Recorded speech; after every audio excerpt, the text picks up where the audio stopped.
आइए दोस्तों, आज बीटीसी सेकेंड सेमेस्टर शुरू हो रहा है और बीटीसी सेकेंड सेमेस्टर में आज का हमारा विषय होगा सामाजिक अध्ययन।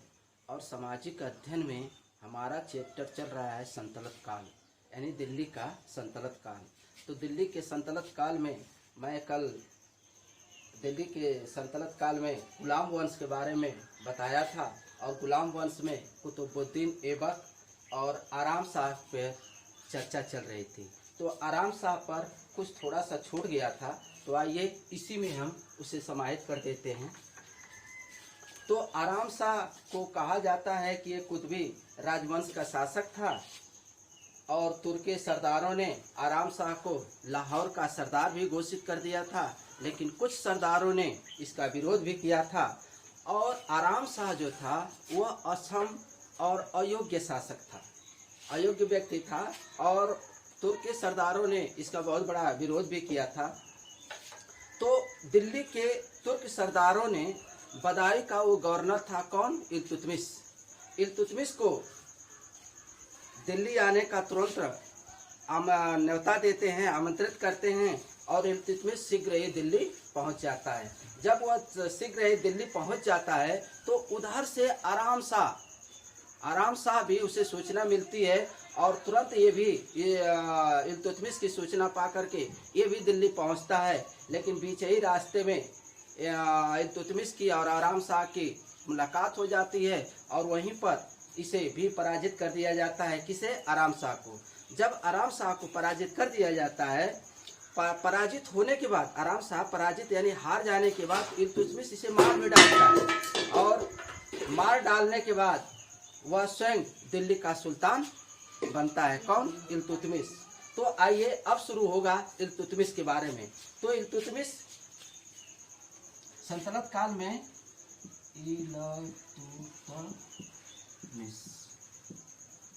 इल्तुतमिश के बारे में चर्चा होगी आज।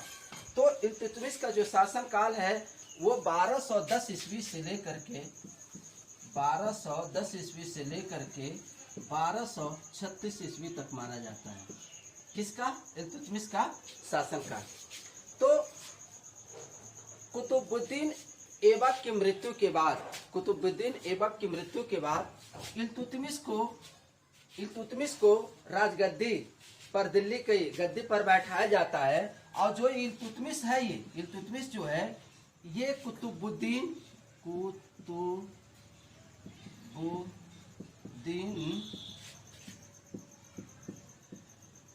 ऐबक का क्या था? दामाद था। कुतुबुद्दीन ऐबक का दामाद था कौन? इल्तुतमिश। और कुतुबुद्दीन ऐबक की मृत्यु के बाद इसका जो उत्तराधिकारी बनता है, दामाद इसका इल्तुतमिश बनता है। और इल्तुतमिश जो है वह शमसी वंश का था। इल्तुतमिश जो था वह शमसी वंश का था। और भारत में मुस्लिम सत्ता का वास्तविक प्रारंभ जो किया था, भारत में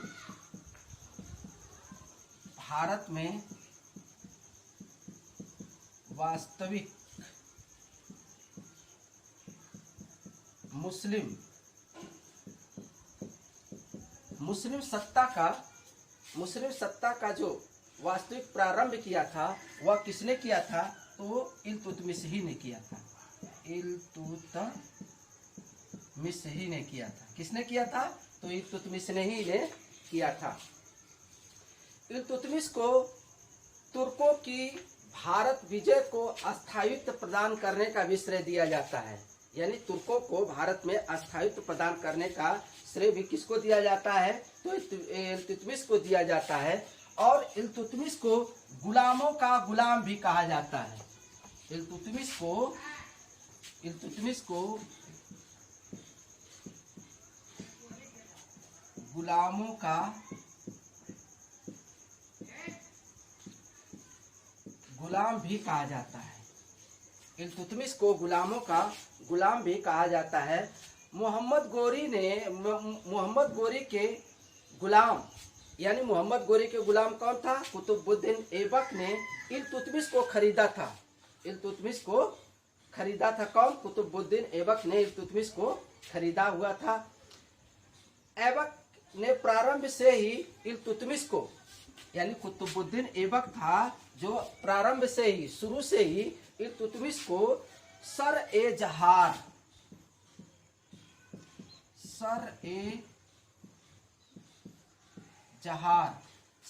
जहार का मतलब है अंगरक्षकों का प्रधान, अंग रक्षकों का प्रधान, अंग रक्षकों का प्रधान का पद दिया था, का पद दिया था। किसे दिया था? इल्तुतमिश को। और किसने दिया था? कुतुबुद्दीन ऐबक ने। कुतुबुद्दीन ऐबक ने अपनी पुत्री का विवाह किससे क्या किया था? इल्तुतमिश के साथ किया था। कुतुबुद्दीन ऐबक ने अपनी पुत्री का विवाह यानी अपनी लड़की का शादी इल्तुतमिश से किया था, वही तो इसका दामाद है। इल्तुतमिश ने इक्ता व्यवस्था शुरू की थी। कौन सी? इक्ता व्यवस्था भी शुरू की थी। किसने? इल्तुतमिश ने। इल्तुतमिश ने एकता व्यवस्था शुरू की थी और इसके अंतर्गत सैनिक जो होते थे, सैनिक और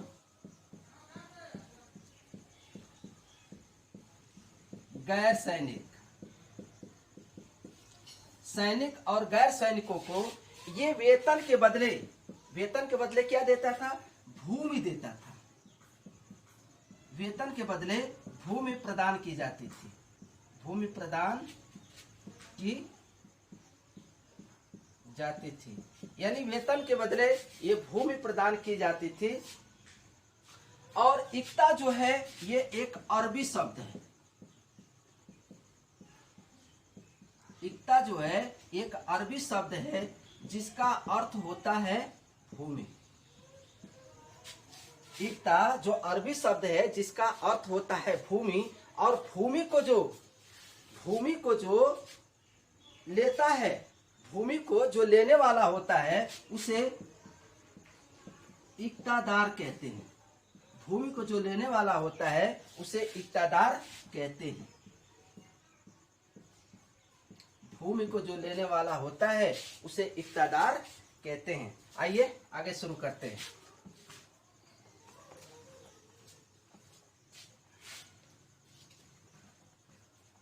इल्तुतमिश पे चर्चा चल रही है।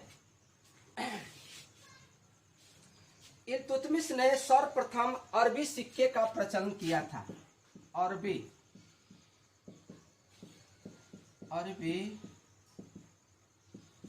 सिक्कों का प्रचलन किया था। किसने? इल्तुतमिश ने अरबी सिक्कों का प्रचलन किया था। इसने चांदी के टका भी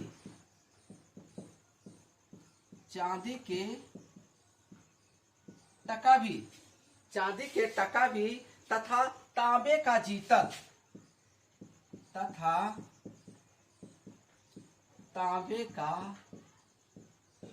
जीतल भी चलाया हुआ था।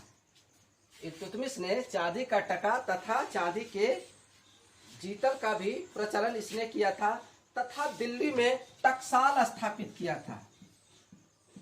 दिल्ली में टकसाल स्थापित किया था। किसने? इल्तुतमिश ने दिल्ली में टकसाल भी स्थापित किया हुआ था। जो टकों पर टकसाल का नाम लिखने की परंपरा भारत में, जो टकसाल था उस पर नाम लिखने की जो परंपरा शुरू किया था भारत में, उसका परंपरा शुरू करने का श्रेय भी किसे जाता है? इल्तुतमिश को जाता है। यानी टका पर नाम लिखने की परंपरा, टका पर नाम लिखने की परंपरा का जो श्रेय दिया जाता है भारत में, वह किसे दिया जाता है? तो इल्तुतमिश को दिया जाता है। आगे, सिक्कों पर शिव की नंदी, सिक्कों पर सिक्कों पर शिव की नंदी, सिक्कों पर शिव की नंदी व चौगान घुड़सवार, व चौगान घुड़सवार।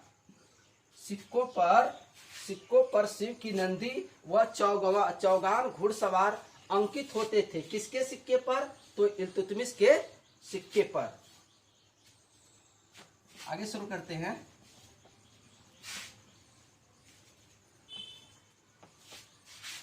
और देखें, इल्तुतमिश दिल्ली का प्रथम शासक था। इल्तुतमिश दिल्ली का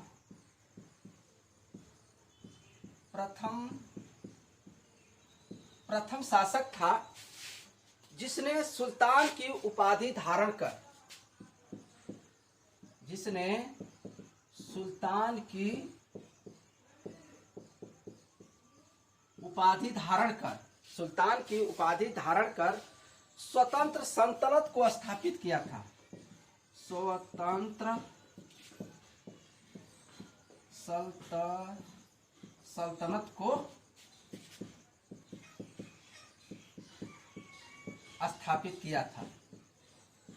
स्वतंत्र सल्तनत को स्थापित किया था। और ये स्वतंत्र सल्तनत जो स्थापित हुआ था, ये स्वतंत्र जो सल्तनत स्थापित हुआ था, ये 18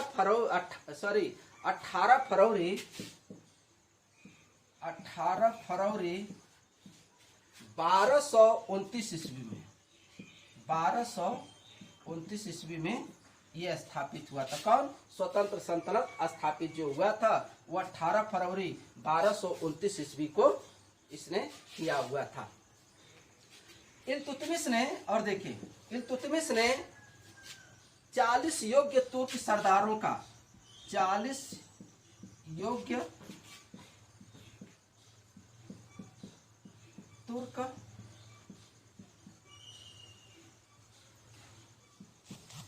सरदारों का एक दल स्थापित किया था। एक दल स्थापित किया था जिसका नाम चहलगामी,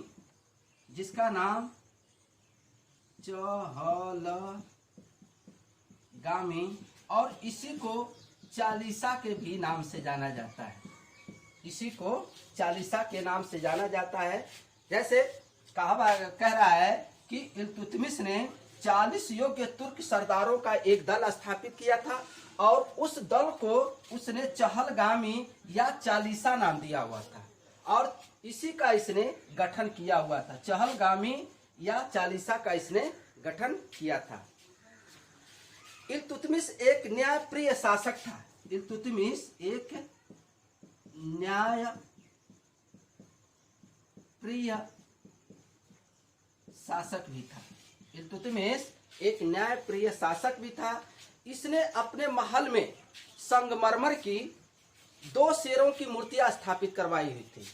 इसने, आगे बताते हैं, इसने अपने महल के बाहर शेरों की 2 मूर्तियां स्थापित करवाई थी और उस मूर्तियों के गले में घंटियां बांधी हुई थी और जिस व्यक्ति को न्याय की जरूरत पड़ती थी उस गले की घंटियों को बजाता था और वह बजाने के बाद उस व्यक्ति को न्याय मिलता था। कहने का मतलब है कि इल्तुतमिश एक न्यायप्रिय शासक था। इसने अपने महल के सामने संगमरमर की 2 शेरों की मूर्तियां स्थापित करवाई हुई थी। अपने महल के सामने 2 शेरों की मूर्तियां स्थापित करवाई हुई थी जिसके गले में घंटियां लटकी हुई थी तथा इसे बजाकर कोई भी व्यक्ति न्याय मांग सकता था। इस घंटी को बजाकर कोई भी व्यक्ति न्याय मांग सकता था। एक चीज नोट में देखें, महत्वपूर्ण चीज है, रणथंभौर जीतने वाला,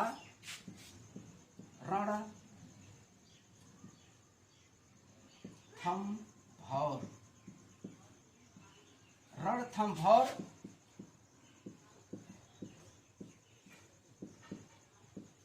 रणथंभौर को जीतने वाला प्रथम शासक इल्तुतमिश ही था। रणथंभौर को जीतने वाला प्रथम शासक इल्तुतमिश ही था। ये जो रणथंभौर है ये आपका राजस्थान में, ये रणथंभौर जो है आपका राजस्थान में है। एक चीज और, ग्वालियर विजय के उपलक्ष्य में इसने ग्वालियर पर भी विजय स्थापित किया था। ग्वालियर विजय के उपलक्ष्य में इल्तुतमिश ने सिक्कों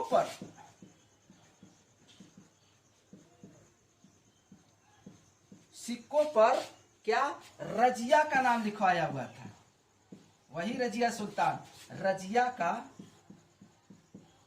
नाम लिखवाया था। यानी जब ग्वालियर विजय के उपलक्ष्य में इल्तुतमिश ने अपने सिक्कों पर रजिया का नाम लिखवाया हुआ था। आगे, इल्तुतमिश ने मोहम्मद गोरी की स्मृति में मदरसा ए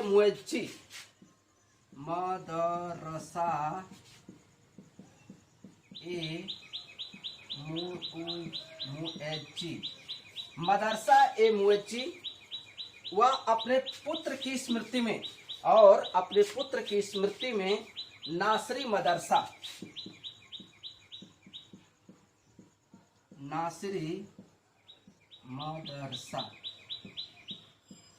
भी स्थापित करवाया हुआ था।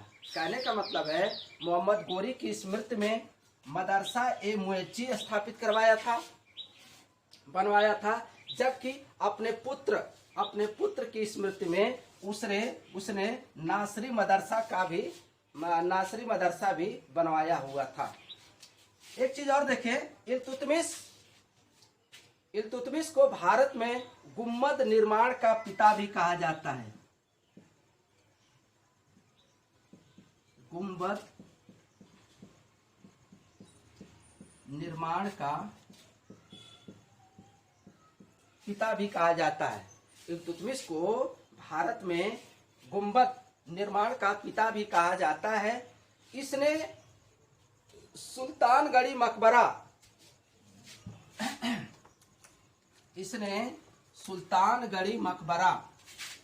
भी बनवाया हुआ था।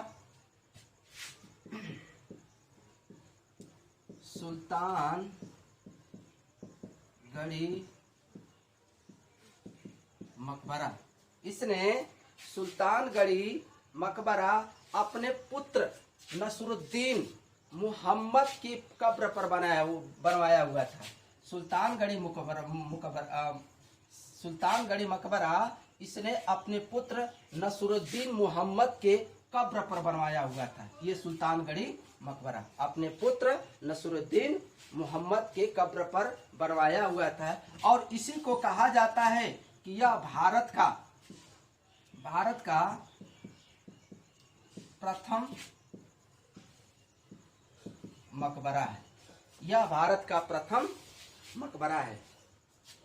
और इल्तुतमिश के बारे में 30 अप्रैल 1236 ईस्वी को 30 अप्रैल 1236 ईस्वी को इल्तुतमिश की मृत्यु हो जाती है। यानी इल्तुतमिश की मृत्यु 30 अप्रैल 1236 ईस्वी को मृत्यु हो जाती है। इसके शासनकाल में, यानी इल्तुतमिश के शासनकाल में, न्याय चाहने वाले व्यक्ति, जिसे न्याय चाहता था, वह व्यक्ति लाल वस्त्र धारण करके जाता था। लाल वस्त्र धारण कर के जाता था और उसे न्याय मिलता था। तो दोस्तों, आज इल्तुतमिश के बारे में बस इतना ही। अगली वीडियो लेकर के हम आएंगे और वह वीडियो आपका होगा रजिया सुल्तान के बारे में। तो दोस्तों, इस वीडियो को आप जरूर देखें, लाइक और शेयर करें। जहां भी त्रुटियां होती हैं आप कमेंट के माध्यम से हमें सूचना दें, हम उसमें जरूर सुधार करेंगे। धन्यवाद।